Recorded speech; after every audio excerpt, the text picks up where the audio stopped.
ನಮಸ್ಕಾರ. ಚಾನೆಲ್ಗೆ ಸಬ್ಸ್ಕ್ರೈಬ್ ಮಾಡಿಲ್ಲ ಅಂದರೆ ಸಬ್ಸ್ಕ್ರೈಬ್ ಮಾಡಿ. ಬನ್ನಿ ಕತೆ ಕೇಳೋಣ.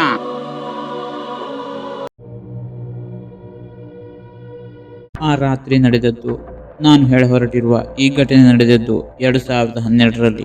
ಆ ದುರಂತ ಘಟನೆಯ ಬಗ್ಗೆ ಹೇಳುವ ಮೊದಲು ನನ್ನ ತಂದೆಯ ಹಿನ್ನೆಲೆ ಮತ್ತು ಅವರು ಬೆಳೆದು ಬಂದ ಕಠಿಣ ಹಾದಿಯ ಬಗ್ಗೆ ನಿಮಗೆ ತಿಳಿಸಲೇಬೇಕು. ಯಾಕೆಂದರೆ ಅವರ ವ್ಯಕ್ತಿತ್ವಕ್ಕೂ ಮತ್ತು ಮುಂದೆ ನಡೆಯುವ ಘಟನೆಗೂ ಒಂದು ವಿಚಿತ್ರವಾದ ಸಂಬಂಧವಿದೆ. ನನ್ನ ತಂದೆಗೆ ಕೇವಲ 4 ವರ್ಷವಿದ್ದಾಗ ಅಜ್ಜ ತೀರಿಕೊಂಡರು. ಅದಾದ ನಂತರದ ದಿನಗಳು ಅವರಿಗೆ ನರಕ ಯಾತನೆಯಾಗಿದ್ದವು. ಅಜ್ಜಿ ಅವರನ್ನು ಸರಿಯಾಗಿ ನೋಡಿಕೊಳ್ಳಲಿಲ್ಲ. ಹೀಗಾಗಿ ಅವರು ಬಾಲ್ಯದಲ್ಲಿ ಅನಾಥ ಪ್ರಜ್ಞೆಯಿಂದ ಅಲೆಮಾರಿಯಂತೆ ಅಲೆದಾಡುತ್ತಾ ಬೆಳೆಯಬೇಕಾಯಿತು. ಚಿಕ್ಕ ವಯಸ್ಸಿನಿಂದಲೂ ಅವರಂತೆಯೇ ಕಷ್ಟಗಳನ್ನು ಎದುರಿಸುತ್ತಿದ್ದ ಸ್ನೇಹಿತರ ಒಡನಾಟ ಅವರಿಗೆ ಸಿಕ್ಕಿತು. ಎಷ್ಟೋ ರಾತ್ರಿಗಳನ್ನು ಅವರು ಬಸ್ ನಿಲ್ದಾಣಗಳಲ್ಲಿ, ಅಷ್ಟೇ ಏಕೆ ಸ್ಮಶಾನಗಳಲ್ಲಿಯೂ ಕಳೆದು ನಿದ್ದೆ ಮಾಡುತ್ತಿದ್ದರು. ತಲೆಗೆ ಸಿಕ್ಕಿದ್ದೇ ದಿಂಬು, ಮಲಗಿದ್ದೇ ಹಾಸಿಗೆ ಎನ್ನುವಂತಹ ಪರಿಸ್ಥಿತಿ ಅವರದ್ದಾಗಿತ್ತು. ಈ ಕಠಿಣ ಅನುಭವಗಳು ಅವರನ್ನು ಕಲ್ಲಿಗಿಂತ ಗಟ್ಟಿಯಾಗಿಸಿದ್ದವು. ಎಂತಹದೇ ಪರಿಸ್ಥಿತಿಯನ್ನು ಎದುರಿಸುವ ಎದೆಗಾರಿಕೆ ಅವರಲ್ಲಿತ್ತು. ಪ್ರಾಮಾಣಿಕವಾಗಿ ಹೇಳಬೇಕೆಂದರೆ ನನ್ನ ತಂದೆಯಷ್ಟು ಧೈರ್ಯವಂತ ಮನುಷ್ಯನನ್ನು ನಾನು ನನ್ನ ಜೀವನದಲ್ಲೇ ನೋಡಿರಲಿಲ್ಲ. ದೆವ್ವ, ಭೂತ ಅಥವಾ ಕತ್ತಲೆ ಯಾವುದಕ್ಕೂ ಅವರು ಹೆದರುತ್ತಿರಲಿಲ್ಲ. ಆದರೆ 2012ರಲ್ಲಿ ಎಲ್ಲವೂ ಬದಲಾಯಿತು. ಅದೊಂದು ದಿನ ಮಧ್ಯರಾತ್ರಿ ಗಾಢ ನಿದ್ರೆಯಲ್ಲಿದ್ದ ನಮ್ಮನ್ನು ತಂದೆ ಏಕಾಏಕಿ ಎಬ್ಬಿಸಿದರು. ಅವರು ತುಂಬಾ ಗಾಬರಿಯಾಗಿದ್ದರು. ನೋಡಿ, ಅಲ್ಲಿ ಕಿಟಕಿಯ ಹೊರಗೆ ಬಿಳಿ ಬಟ್ಟೆ ಧರಿಸಿರುವ ಸುಮಾರು 10 ವರ್ಷ ವಯಸ್ಸಿನ 2 ಮಕ್ಕಳು ನಿಂತಿದ್ದಾರೆ. ಅವರು ನನ್ನನ್ನು ಕರೆಯುತ್ತಿದ್ದಾರೆ ಎಂದು ನಡುಗುವ ದನಿಯಲ್ಲಿ ಹೇಳಿದರು. ನಾನು ತಕ್ಷಣ ಆತಂಕದಿಂದ ಹೊರಗೆ ಹೋಗಿ ನೋಡಿದೆ. ಆದರೆ ಅಲ್ಲಿ ಯಾರೂ ಇರಲಿಲ್ಲ. ಕತ್ತಲೆಯನ್ನು ಬಿಟ್ಟರೆ ಅಲ್ಲಿ ಏನೂ ಕಾಣಿಸಲಿಲ್ಲ.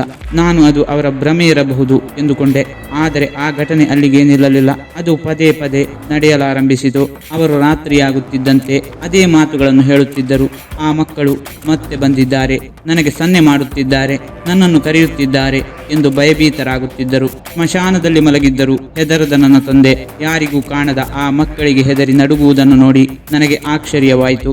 ನಾನು ನೋಡಿದ ಅತ್ಯಂತ ಧೈರ್ಯಶಾಲಿ ವ್ಯಕ್ತಿ ಕಣ್ಣಿಗೆ ಕಾಣದ ಯಾವುದೋ ಶಕ್ತಿಗೆ ಸಂಪೂರ್ಣವಾಗಿ ಸೋತು ಹೋಗಿದ್ದರು. ಅಂತಿಮವಾಗಿ ಏಪ್ರಿಲ್ 1, 2012ರ ಆ ಕರಾಳ ರಾತ್ರಿ ಬಂದೇ ಬಿಟ್ಟಿತು. ಅಂದು ನನ್ನ ತಂದೆ ನೇಣು ಬಿಗಿದುಕೊಂಡು ಆತ್ಮಹತ್ಯೆ ಮಾಡಿಕೊಂಡರು. ಆದರೆ ಆ ಸಾವಿನ ದೃಶ್ಯ ಇನ್ನೂ ನಿಗೂಢವಾಗಿತ್ತು.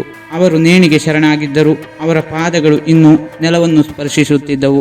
ನೆಲಕ್ಕೆ ಕಾಲು ತಾಗುತ್ತಿದ್ದರು. ಒಬ್ಬ ವ್ಯಕ್ತಿ ಹೇಗೆ ನೇಣು ಹಾಕಿಕೊಳ್ಳಲು ಸಾಧ್ಯ ಎಂಬ ಪ್ರಶ್ನೆ ಇಂದಿಗೂ ನನ್ನನ್ನು ಕಾಡುತ್ತಿದೆ. ಅವರ ಮರಣದ ಕೆಲವು ದಿನಗಳ ನಂತರ ಮತ್ತೊಂದು ವಿಚಿತ್ರ ಘಟನೆ ನಡೆಯಿತು. ನಮ್ಮ ಮನೆಯ ಟೆರೆಸ್ನಲ್ಲಿ ಒಂದು ಹಕ್ಕಿ ಸತ್ತು ಬಿದ್ದಿತ್ತು. ಅದರ ಕುತ್ತಿಗೆಯನ್ನು ಯಾರೋ ಬಲವಂತವಾಗಿ ತಿರುಚಿದಂತೆ ಅಥವಾ ಮುರಿದಂತೆ ಕಾಣುತ್ತಿತ್ತು. ಇದನ್ನು ನೋಡಿದ ಕೆಲವರು ಇದೆಲ್ಲವೂ ಮಾಟಮಂತ್ರದ ಪ್ರಭಾವ ಇರಬಹುದು ಎಂದು ಶಂಕಿಸಿದರು. ನನಗೆ ಅಂತಹ ವಿಷಯಗಳಲ್ಲಿ ನಂಬಿಕೆ ಇಲ್ಲದಿದ್ದರೂ ಆ ಸನ್ನಿವೇಶಗಳು ನನ್ನ ನಂಬಿಕೆಯನ್ನು ಅಲುಗಾಡಿಸಿದವು. ಬಹುಶಃ ಇದೆಲ್ಲವೂ ಕಾಕತಾಳೀಯವಿರಬಹುದು. ಆದರೆ ಇಂದಿಗೂ ನನಗೆ ಉತ್ತರ ಸಿಗದ ಪ್ರಶ್ನೆಯೊಂದಿದೆ. ನನ್ನ ತಂದೆ ಆ ರಾತ್ರಿಗಳಲ್ಲಿ ನಿಜವಾಗಿಯೂ ಏನನ್ನು ನೋಡಿದರು?